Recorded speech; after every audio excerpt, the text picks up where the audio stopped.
Em, yo me voy a centrar hoy en, por un lado, en primer lugar, en explicar por qué me parece insoslayable apoyar la resolución 174 del Consejo Federal de Educación, y en segundo lugar y sobre todo en intentar aportar elementos, argumentos para mostrar los efectos nocivos de la repitencia. Y finalmente voy a decir algunas cuestiones que pensamos acerca de cuáles son las condiciones que hay que crear para que efectivamente las medidas que tienen que ver con la continuidad de los aprendizajes y con evitar rupturas que perturben esa continuidad y la posibilidad de avanzar en los aprendizajes sustanciales, cuáles son las condiciones que pueden hacer posible que eso tenga lugar, entendiendo que decisiones como la de establecer la unidad pedagógica de primero y segundo grado, es decir, la no promoción y por lo tanto tampoco repitencia de uno de esos grados a otro, o la promoción acompañada en el pasaje de segundo a tercer grado para todos aquellos chicos que lo necesitan y en el resto de la escolaridad primaria, son medidas que solamente pueden concretarse en la vida real si de verdad se hacen esfuerzos diferentes para que todos los chicos aprendan aquello que es esencial que aprendan. No se trata de que pasen de grado, no se trata de eso, se trata de que efectivamente realicen los aprendizajes esenciales para participar activamente en la vida social, política, económica, en la vida del país. Bueno, en primer lugar, sí, gracias Juan, ¿por qué apoyar la resolución? Yo quiero decir, ¿ese es el que tengo que usar? No.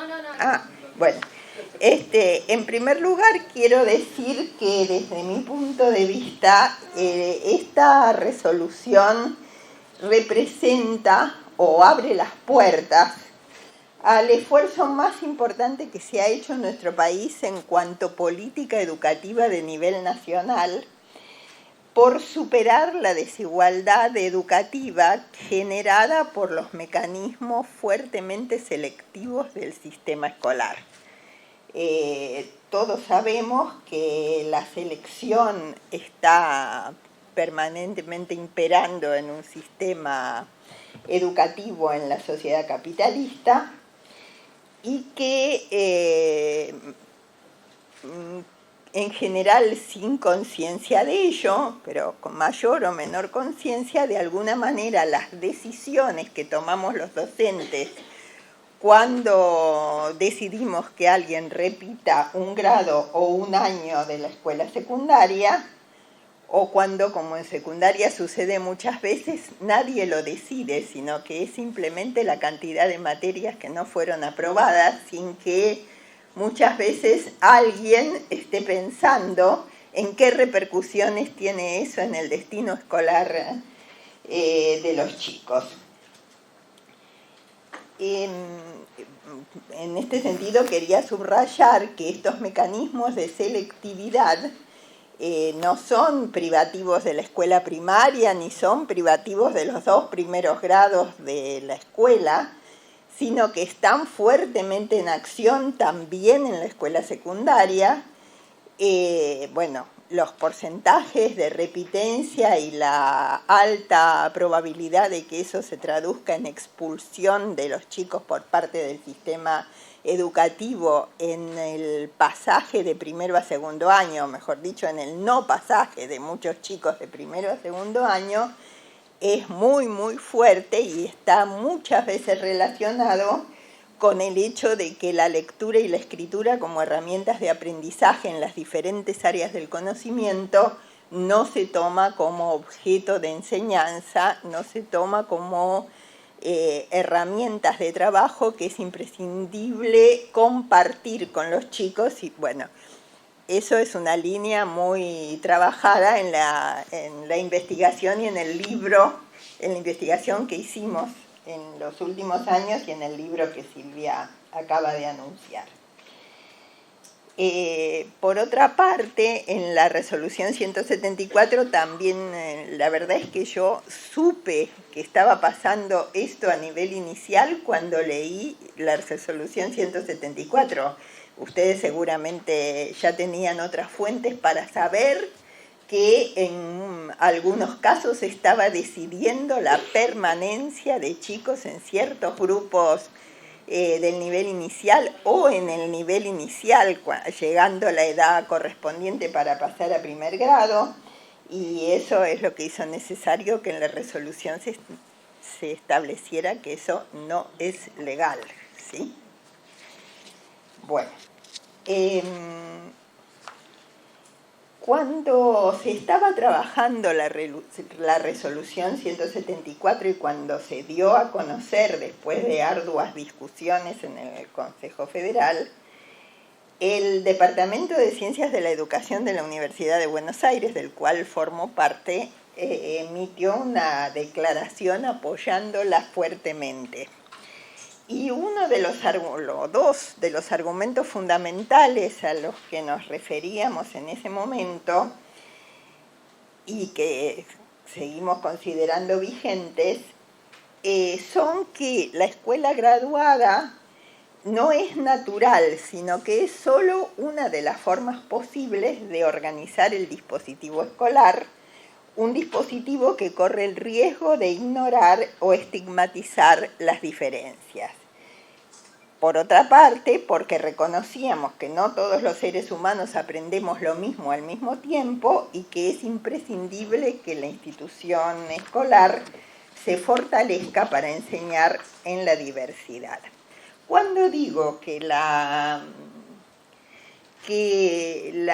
graduación no es un dispositivo natural, una de las muestras de esto es que existen otros dispositivos en otros países. Por ejemplo, en Italia, los chicos, hay 5 años continuados a lo largo de los cuales no se puede decidir ni promoción ni por lo tanto repitencia, y esos 5 años se transitan con un mismo docente que se hace responsable del aprendizaje de los chicos a lo largo de ese periodo. En Inglaterra la posibilidad de repitencia simplemente no existe. En España hay continuidad de primero y segundo grado con el mismo maestro. En Brasil, donde la repitencia era hasta hace alrededor de 2 décadas un problema espeluznante. Recuerdo que cuando yo conocí a Thelma Weiss y a otras colegas brasileras en el año 87 en México, ellas trajeron estadísticas en donde planteaban que la repitencia de primer grado en Brasil a nivel del país alcanzaba el 50% de los chicos. Eso estaba relacionado, por supuesto, con la desigualdad social general y con los mecanismos de selectividad del sistema, pero además con que estos mecanismos llegaban hasta el punto de que se exigía que los chicos terminaran primer grado escribiendo de manera ortográficamente convencional, lo cual es simplemente, bueno, era evidentemente imposible para el 50% de los chicos brasileros, que no, y para los que era posible, eso era seguramente porque ya sabían escribir alfabéticamente desde un tiempo antes. Gracias.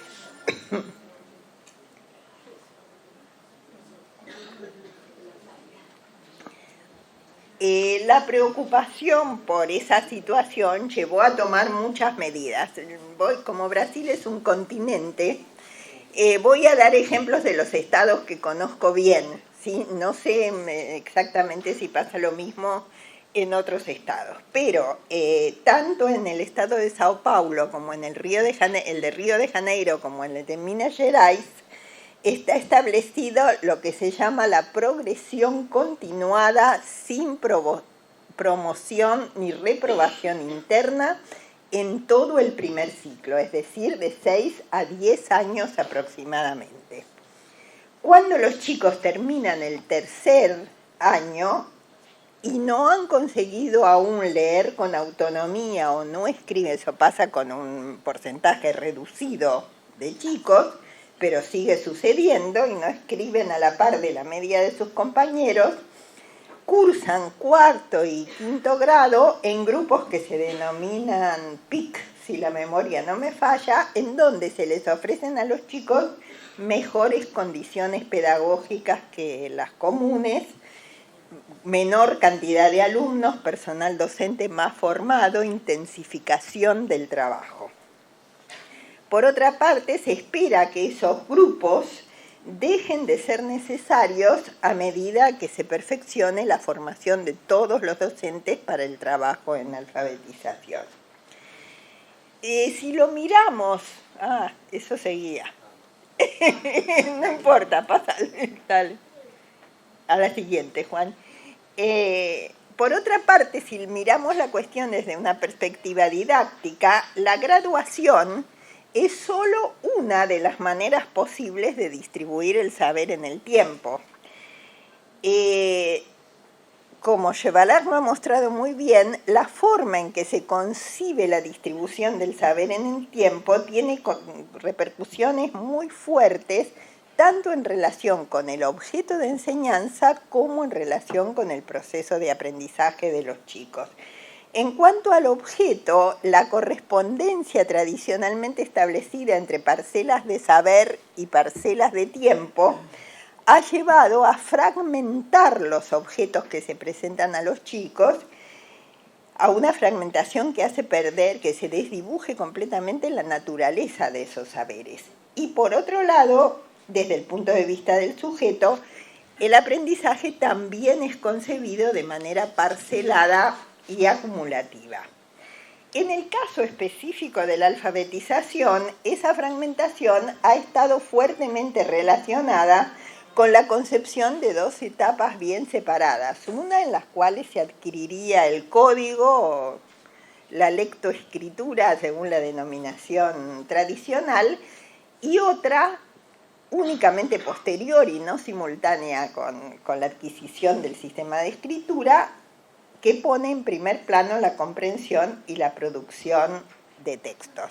Hemos analizado muchas veces las repercusiones que esto tiene en relación con el analfabetismo funcional, porque se enseña a leer y escribir entre comillas, de una manera que no involucra el sentido social y personal de la lectura y la escritura, los propósitos que ella tiene en la vida social. Y además, tanto la lengua escrita como las prácticas sociales de lectura y escritura se presentan fragmentadas, separadas de sus propósitos y despojadas de su complejidad. Desde la perspectiva de los sujetos, como el aprendizaje es concebido en forma parcelada y acumulativa, no se lo entiende como un proceso de aproximaciones sucesivas a objetos complejos. Y no se reconocen las diferencias y el dispositivo escolar opera como si todos los alumnos aprendieran lo mismo al mismo tiempo, lo cual no sucede jamás, no solo en el caso de los alumnos, ¿sí? Es lo que Flavia Terigi ha llamado la monocronía de nuestro sistema escolar. Y para decirlo con las propias palabras de ella, cuando un sujeto se retrasa demasiado en esa cronología, cuando no logra los aprendizajes al ritmo común del grupo, la respuesta que da el sistema es que repita, es decir, que vuelva al inicio de la cronología prevista para el año lectivo. Lo que se preserva no es la integridad del grupo escolar ni el recorrido personal del aprendizaje, sino la secuencia monocrónica de aprendizaje, y se preserva por un principio de economía en la organización de las poblaciones de enseñanza. Es decir, que esa secuencia monocrónica de aprendizaje se ha convertido en un objetivo en sí mismo. Se mantiene para mantenerla, o sea, para que no se produzca una fuerte transformación en el dispositivo escolar. Esta decisión, la de hacer repetir al alumno, preserva la monocronía grupal por sobre las posibles cronologías individuales de aprendizaje. Tiene importantes consecuencias en lo que llamamos fracaso escolar y constituye un desafío de los más importantes constituye un ejemplo de los más importantes de la manera en que las condiciones pedagógicas de la escolarización producen el llamado riesgo educativo. Lo puse en negrita y lo subrayo al decirlo, porque suele creerse que son las condiciones sociales y familiares de los chicos los que generan el fracaso escolar, pero está demostrado desde hace muchas décadas que no son las condiciones sociales ni familiares de los chicos lo que determinan el fracaso escolar, sino la manera en que la institución escolar interactúa con las diferencias sociales y culturales. Hace muchos años que en Recife, en Brasil, Teresinha Nunes y David Carragher escribieron un famoso libro que se llama 10 en la vida, 0 en la escuela, y que muestra cómo, hasta qué punto chicos súper inteligentes, capaces de razonamientos matemáticos reversibles y avanzadísimos, pueden fracasar en el marco del dispositivo escolar. Otra razón que esgrimíamos en aquella declaración del Departamento de Educación de la UBA y que es en la que yo voy a poner aquí hoy en primer plano en lo que les voy a contar, es que está archidemostrado que por la investigación, por múltiples investigaciones, que la repitencia no es una solución, que lejos de contribuir al aprendizaje, lleva muchas veces a la repitencia reiterada y frecuentemente desemboca en la expulsión de los chicos de la escuela. O sea, es una solución desde el punto de vista de que ayuda mucho a la selectividad, a la discriminación escolar. No es una solución desde el punto de vista del aprendizaje de los alumnos. Para decirlo con fuertes palabras de Thelma Weiss, ella dice en un artículo que está publicado en Lectura y Vida, fue recién a mediados de la década de 1990 que el país llegó a darse cuenta del genocidio intelectual que era su educación pública, en especial en lo referente a la alfabetización. Era como si la mitad de la población brasilera fuese poco capaz de aprender. Yo no sé por qué en nuestro país no hay, o yo no he logrado encontrar, investigaciones acerca de los efectos de la repitencia. Por eso las investigaciones que voy a traer a colación aquí son de dos orígenes. Son investigaciones francesas e investigaciones brasileras, unas y otras se están desarrollando hace muchas décadas, desde los años 70 u 80. En Francia nos decía hace poquito Anne-Marie Chartier que un estudio que puso de alguna manera punto final a las discusiones sobre la repitencia, al menos entre la gente que se ocupa de educación, de pedagogía, de didáctica, fue una investigación que se publicó en 1983 de Claude Seibel y Jacqueline Levasseur, que consistió en un estudio comparativo del desempeño de alumnos repitientes y no repitientes. En ese estudio, ellos tomaron una prueba en junio, es decir, cerca de la finalización de un año escolar, que en Francia termina a mediados de julio aproximadamente, y otra prueba en diciembre, es decir, poco después del comienzo del año siguiente, que generalmente comienza en septiembre, a mediados de septiembre. En junio, esa prueba la tomaron a fines de primer grado. Esto estaba centrado en la repitencia del primer grado, este problema, y en sus efectos, pero tomaron una prueba que abarcaba tanto matemática como lengua, y a través de ello seleccionaron a la parte más baja, digamos, de los resultados en esa prueba, alumnos considerados como flojos. Cuando tomaron la otra prueba 2 meses después del inicio del año lectivo siguiente, el análisis ítem por ítem que hicieron de las pruebas de lengua y de matemática puso en evidencia que los alumnos flojos, entre comillas, que no habían repetido, muestran avances muy importantes en las dos áreas, en tanto que los chicos que sí habían repetido, habiendo tenido el mismo desempeño en la prueba en junio, unos y otros, habían quedado estancados en su aprendizaje. Ellos sacan en ese momento la conclusión de que la repitencia es nociva para el aprendizaje. A lo largo de las varias décadas que pasaron desde 1983 hasta la actualidad, en Francia se continuó haciendo investigaciones anualmente, patrocinadas desde el Ministerio de Educación de la Nación.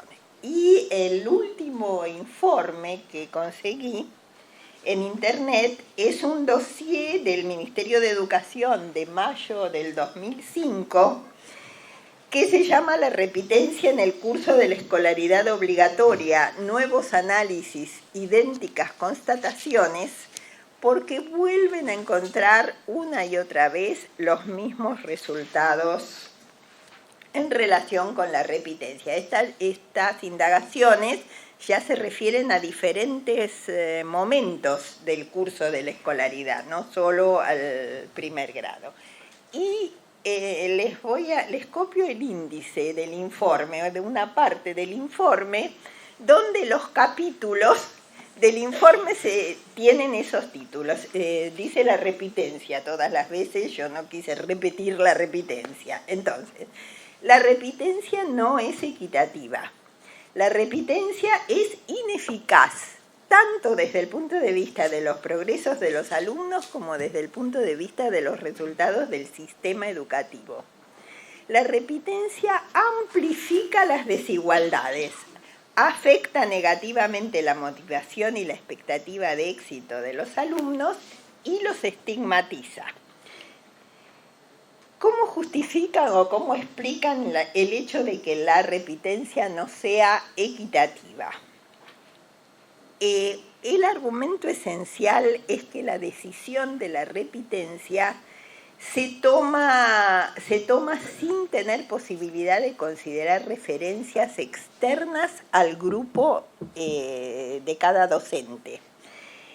El porcentaje de repitencia es muy diferente en Francia, en diferentes regiones, en distintos distritos y en distintas escuelas. Eso pasa igualito en la Argentina, basta con mirar las estadísticas, ¿sí?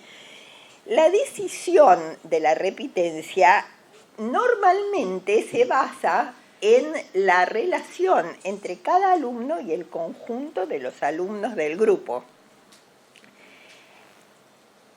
Como en Francia se toman sistemáticamente pruebas estandarizadas, sobre todo al final de cada ciclo, es decir, al final de quinto grado, que viene a ser el final de la primaria, y al final del primer ciclo de la secundaria, que sería en tercer año, y por supuesto la prueba famosa del bachillerato al final de la escuela secundaria. Ellos compararon el lugar que ocupa cada chico en la evaluación realizada en las clases y el lugar que ocupa en la evaluación de las pruebas estandarizadas, es decir, que son comunes a todas las escuelas. Y curioso, esto me sorprendió mucho a mí, se observa una diferencia muy fuerte a favor de lo que pasa en las pruebas estandarizadas, en el sentido de que muchos chicos que repiten en un grupo no repetirían si estuvieran en otro. Y muchos chicos que están en un lugar muy bajo del desempeño en ciertos grupos estarían en un lugar mucho más alto. O sea, en la prueba estandarizada dan un lugar muchísimo más alto, muestran aprendizajes más evidentes. No pasa. Es ineficaz, además, desde dos puntos de vista. Desde el punto de vista del progreso de los alumnos, diferentes estudios en los que se hizo seguimiento de una misma cohorte de primero a quinto grado y también de otras cohortes a lo largo del primer ciclo, de los 3 años del primer ciclo de la secundaria, siempre considerando a los alumnos considerados de desempeño bajo en las pruebas estandarizadas, mostraron que o bien no hay diferencias entre repitientes y no repitientes, o bien los no repitientes manejan conocimientos que los repitientes no manejan, con una diferencia muy significativa en muchos ítems de las pruebas. Es decir, que los chicos han perdido, en el sentido estricto de la palabra, han perdido porque no aprendieron nada, un año de la escolaridad y han quedado estigmatizados para el resto de su vida escolar, como les voy a mostrar después. Por otro lado, es ineficaz desde el punto de vista de los resultados del conjunto del sistema educativo considerados a la luz de las evaluaciones internacionales. Fíjense qué interesante esto. En Finlandia, cuyos resultados en PISA nos son refregados permanentemente cada vez que se toma la prueba, bueno, en general en los países escandinavos la repitencia no existe. Y son esos países los que están a la cabeza de los resultados de las pruebas internacionales. PISA, como ustedes saben, toma la prueba a todos los chicos de 15 años, independientemente de en qué momento de la escolaridad se encuentren, ¿sí? Las investigaciones francesas comparan lo que sucede en Finlandia con lo que sucede en Francia en este sentido, y muestran que en tanto que en Finlandia todos los chicos todos los de 15 están en tercer año de la secundaria porque nadie repitió ningún grado, en Francia los chicos de 15 años se encuentran en diferentes lugares, en general en la secundaria, ¿sí?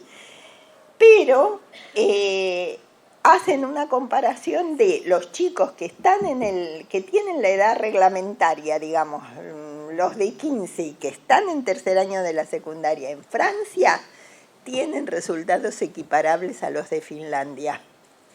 Lo que baja el resultado son los chicos que han repetido, que están más abajo. Los chicos que aunque hayan sido flojos en evaluaciones estandarizadas en años anteriores, en los que se van tomando a final de ciclo, pero la decisión de los docentes no fue que repitieran, sino que avanzaran y se prestó una ayuda especializada para que pudieran aprender, esos chicos tienen resultados buenísimos a los 15 años en PISA, ¿se entiende? Bueno. Por otra parte, cuanto más temprano en la escolaridad se produce la repitencia, más graves son las consecuencias para el aprendizaje. Para el pasaje de primero a segundo grado, nuevos y rigurosos estudios realizados en 2005 mostraron que los repitientes quedan estancados y los que no repiten avanzan considerablemente en el aprendizaje, siempre considerando a los chicos que están en los niveles más bajos de las pruebas. Es por eso que en Francia se decidió hace ya muchos años que en todo el ciclo primario los chicos pueden repetir una única vez. Y las consecuencias de eso son que los maestros de primer grado lo piensan 1000 veces antes de hacer repetir a un chico y además no tienen ya en Francia la potestad de decidir por sí mismos la repitencia, sino que la repitencia es obligatoriamente una resolución consensuada en la escuela consultada con el supervisor y con los que allá se llama consejeros pedagógicos. Este dispositivo redujo muchísimo la repitencia en Francia, a pesar de que, como ustedes saben, hay tantos inmigrantes en la escolaridad primaria francesa, es decir, que hay un problema suplementario que es el de la lengua, ¿sí? Bueno, por otra parte, la repitencia amplifica las desigualdades. Los resultados de pruebas estandarizadas al final de quinto y de tercer año mostraron que las distancias en el desempeño de repitientes y no repitientes, es decir, entre los que están cursando en el año que les corresponde por edad y los que tienen algún año de sobreedad, controlando todas las otras variables, es decir, el origen social, el género, el hecho de estar en CEP, que es lo mismo que SAP, o sea, en zonas de educación prioritaria, el trimestre de nacimiento, etcétera, muestran que los efectos negativos de la repitencia para el aprendizaje se incrementan en el curso de la escolaridad. Que la repitencia es un factor aún más fuerte que las variables socioeconómicas, ya que independientemente de estas, el retraso escolar opera negativamente sobre el aprendizaje. O sea, le están contrastando muchos chicos que son equivalentes a los repitientes en cuanto a todas las otras variables y que tienen un desempeño escolar mucho mejor que esto por el hecho de no haber repetido. El autor, que es Cae, que es uno de los directores de investigaciones más importante a nivel de la educación secundaria, concluye que la repitencia actúa como un mecanismo de amplificación de las diferencias entre las competencias iniciales de los chicos, entre lo que los chicos saben y pueden aprender de entrada cuando ingresan al sistema. Bueno, en la siguiente voy a pasar muy rápido porque son cosas prácticamente obvias, que la repitencia afecta a la autoestima. Ellos lo mostraron a través de investigaciones, en donde una cosa que me parece importante subrayar es que al final de tercer año de la secundaria, además de la autodesvalorización, los chicos que han repetido tienen un gran temor al fracaso futuro y que, bueno, y eso afecta, como se puede ver en la siguiente, creo, ya está, afecta sus expectativas con respecto a la continuidad de estudios, no solamente a la posibilidad de continuar, sino también al tipo de estudios que van a seguir. Entonces los investigadores subrayan: todo ocurre como si el retraso escolar fuera un componente negativo implícitamente incorporado en la evaluación del docente, porque parece que hay una baja de calificaciones notable para los chicos que alguna vez han repetido. Bueno, paso a las investigaciones brasileras. Simplemente para que sepan, estoy citando datos de varias investigaciones diferentes, que son esas que ahí enumeré, creo que hay una más. En la investigación de Annie Dutra de Coelho da Rocha, lo que les quiero mostrar es la cantidad, la extensión de las muestras a las que se refieren y la comparación siempre entre países, ¿no?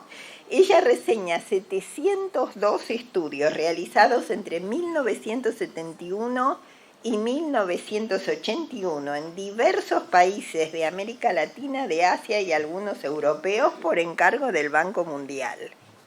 Los resultados, que coinciden con los de otros estudios realizados en Brasil, ponen en evidencia que la repitencia es perjudicial tanto desde el punto de vista económico como desde el punto de vista educativo, por las mismas razones que lo muestran las investigaciones francesas.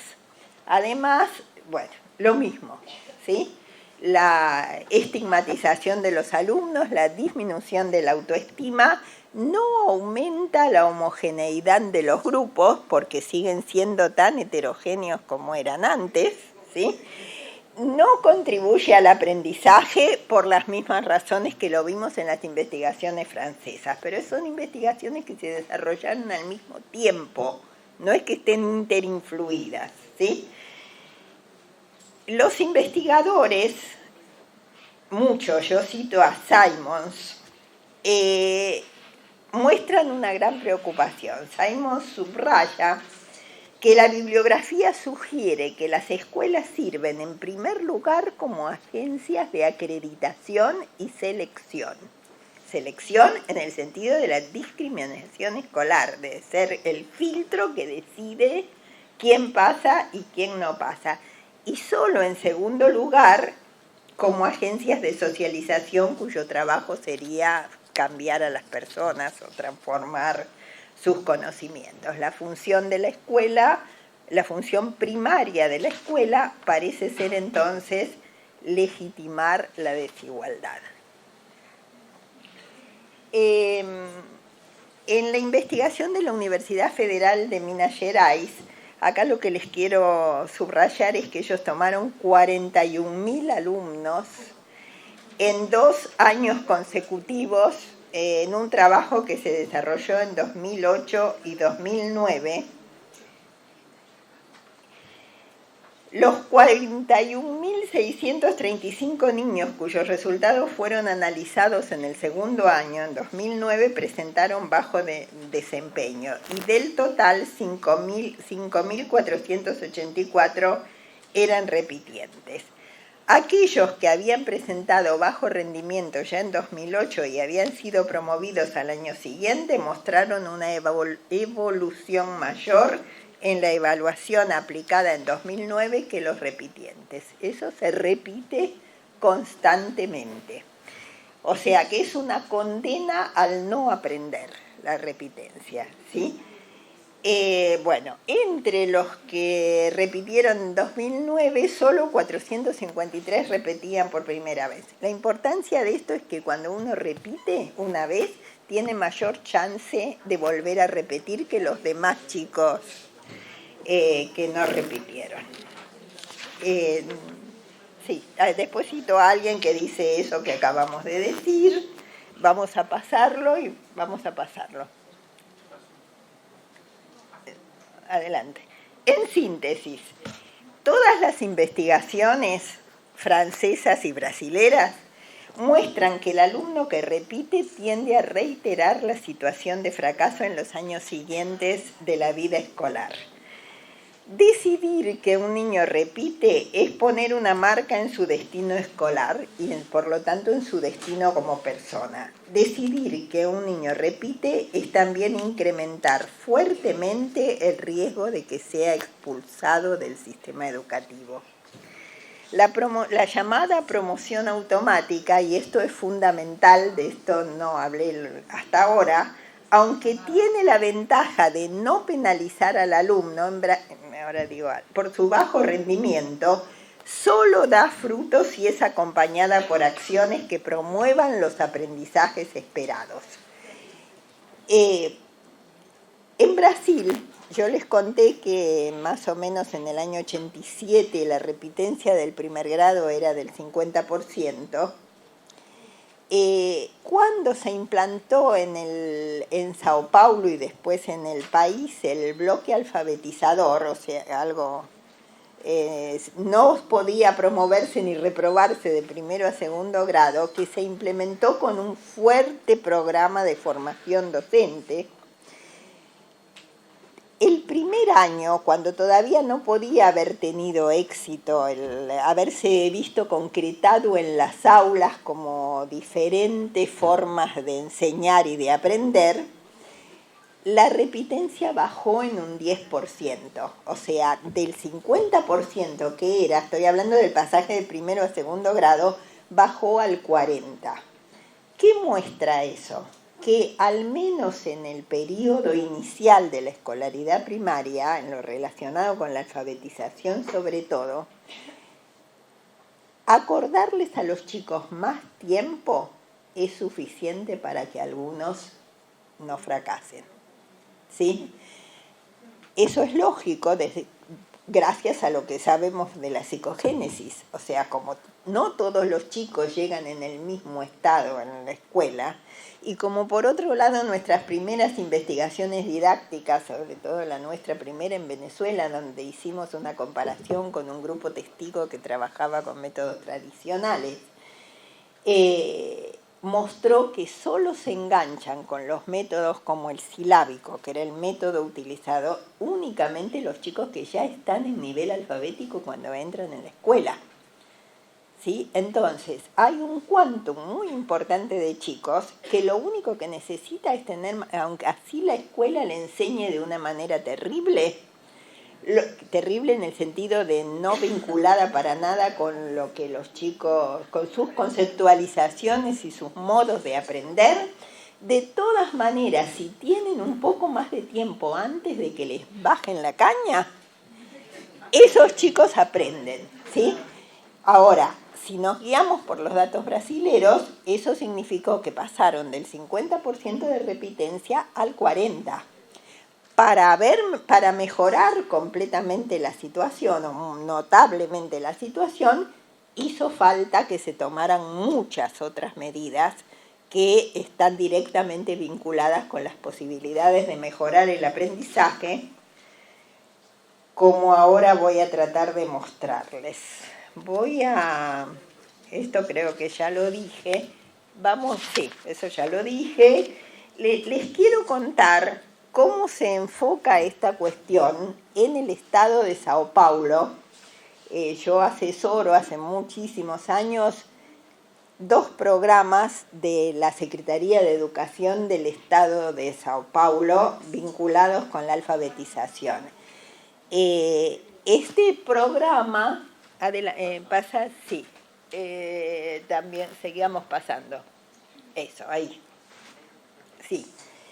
Es un programa que en el conjunto, digamos, se llama Leer y Escribir, que es asesorado, promovido, sostenido por Thelma Weiss y un equipo de formadoras que están formadas, perdón por la redundancia, en el trabajo en macroproyectos desde hace décadas, macroproyectos de formación docente y de puesta en práctica en el aula. En el trabajo de la Secretaría de Educación se articulan 4 programas. Por un lado, la formación continua de formadores, directores y supervisores con acompañamiento institucional. A partir de este programa se creó un cargo que antes no existía, que es el de coordinador pedagógico por escuela. Nosotros lo tenemos, el coordinador pedagógico del primer ciclo. Y ¿no lo tenemos en la provincia? Bueno, entonces debemos tenerlo, ¿no? Porque una de las... Les estoy mostrando esto porque uno de los, además de la cuestión de armarnos de argumentos para discutir la relevancia de la unidad pedagógica y de las posibilidades de promoción acompañada a lo largo del ciclo escolar primario y más allá de él, me parece interesante que podamos ir pensando, ustedes ya lo han pensado seguramente muchas veces, en por qué medidas pelear, ¿sí? Esto yo voy a decir algunas cosas que sabemos por otras experiencias y algunas cosas que sabemos por nuestra propia experiencia, pero es el tema sobre el cual después me gustaría interactuar.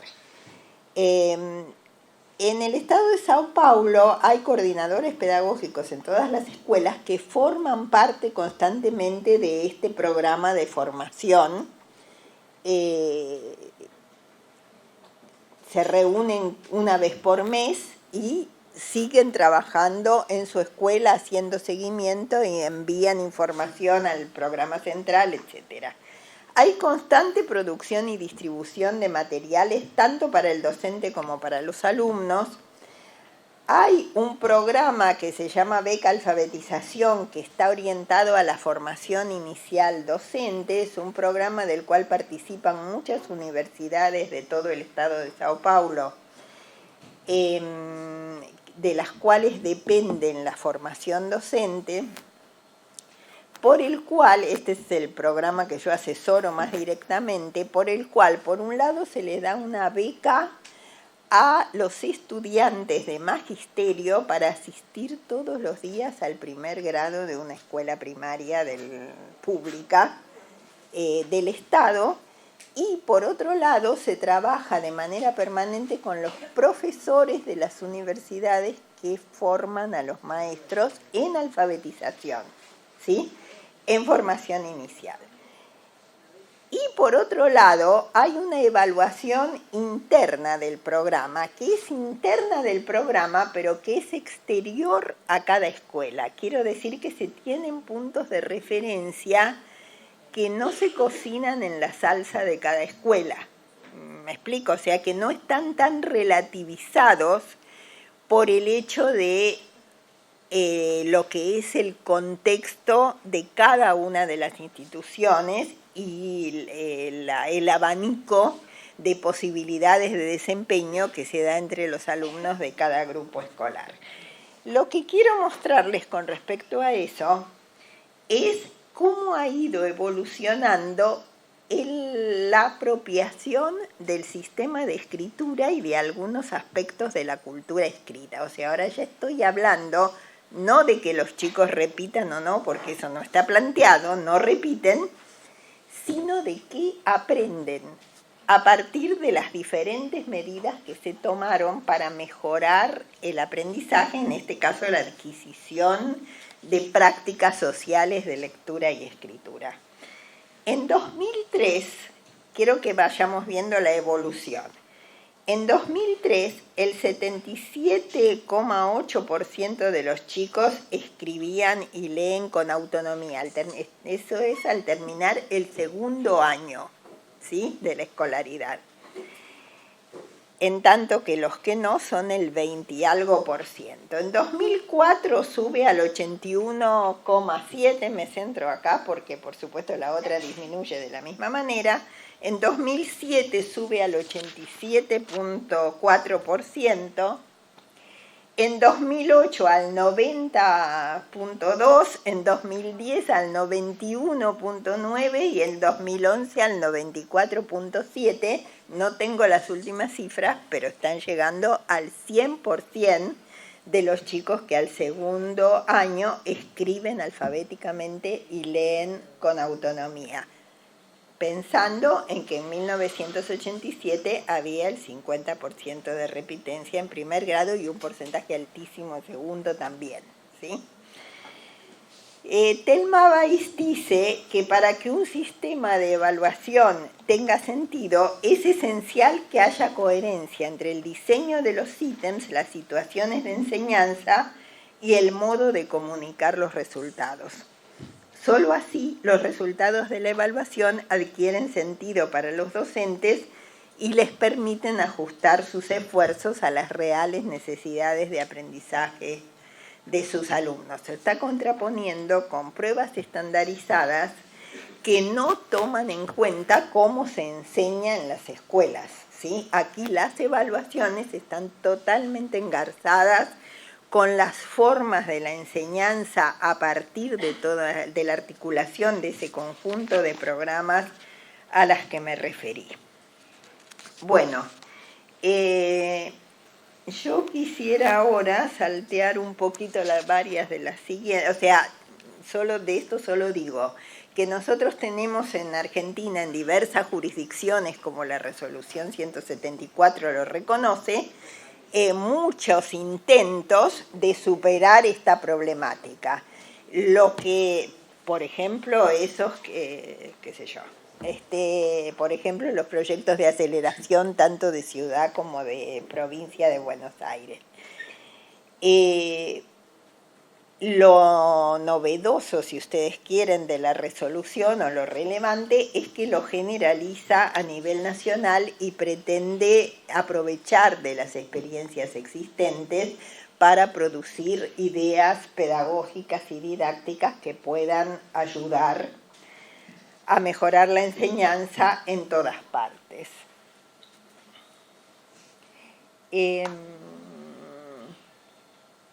Podemos seguir porque lo voy a enfocar desde otro punto de vista. Sí. La siguiente.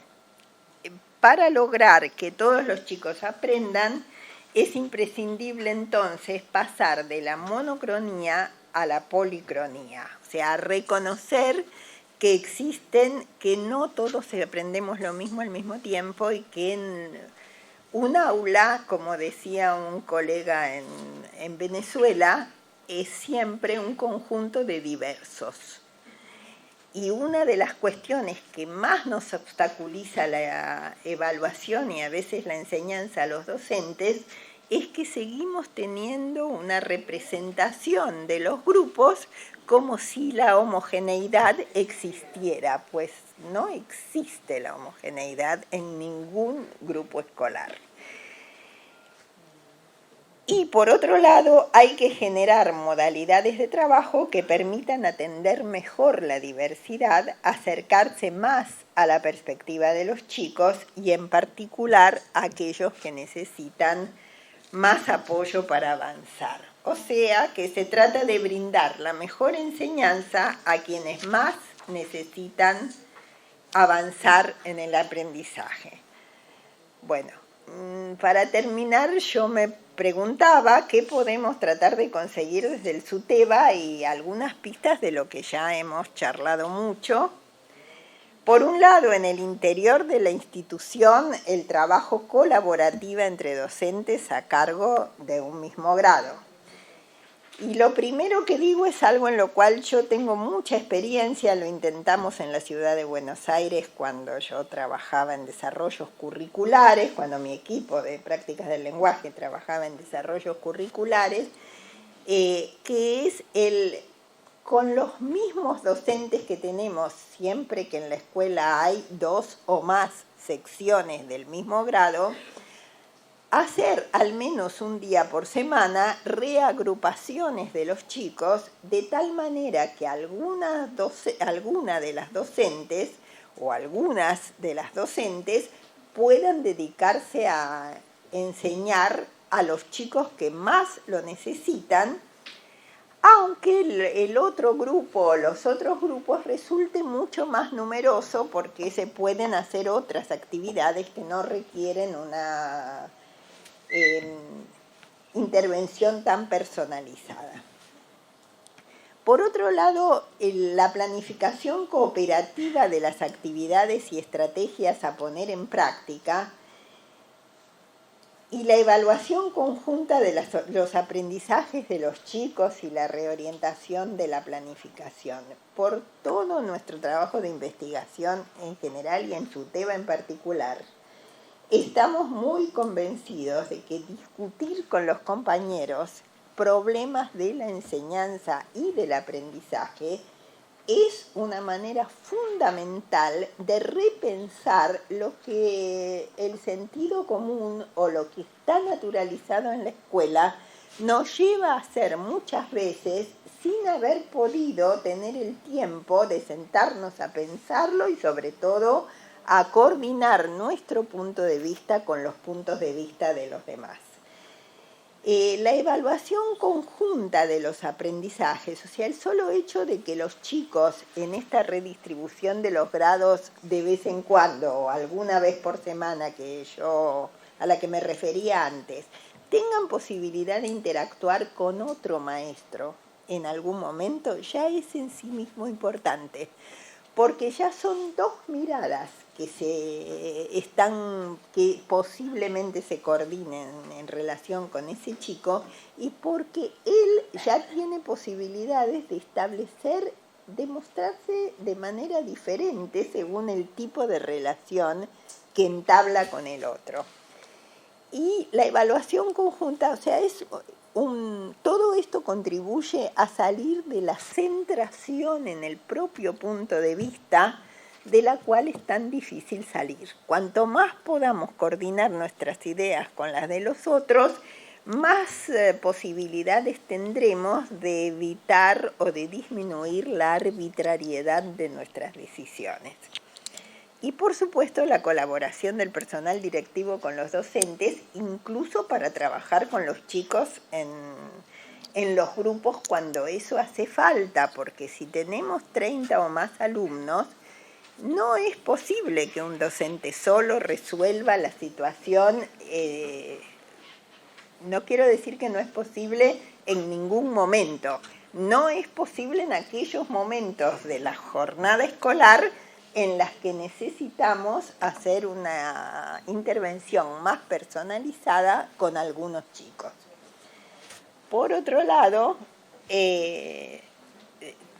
está claro en su tema, no estoy diciendo ninguna novedad, que hay que luchar por la creación de nuevos puestos de trabajo, tomando como referencia algunas experiencias que ya existen, como la pareja pedagógica o el trabajo de maestro más maestro en la ciudad de Buenos Aires,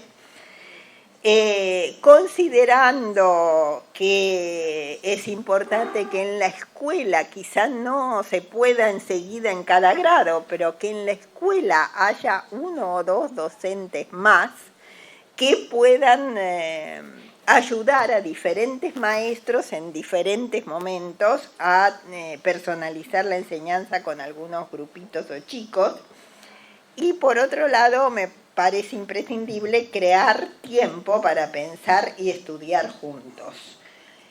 Por un lado, hay horarios comunes que pueden generarse en el interior de cada institución, aún en la situación existente, ¿sí? Y por otro lado, por supuesto, yo puse que juremos conseguir tiempos suplementarios de trabajo conjunto para pensar, para estudiar, para planificar, para analizar lo que estamos haciendo.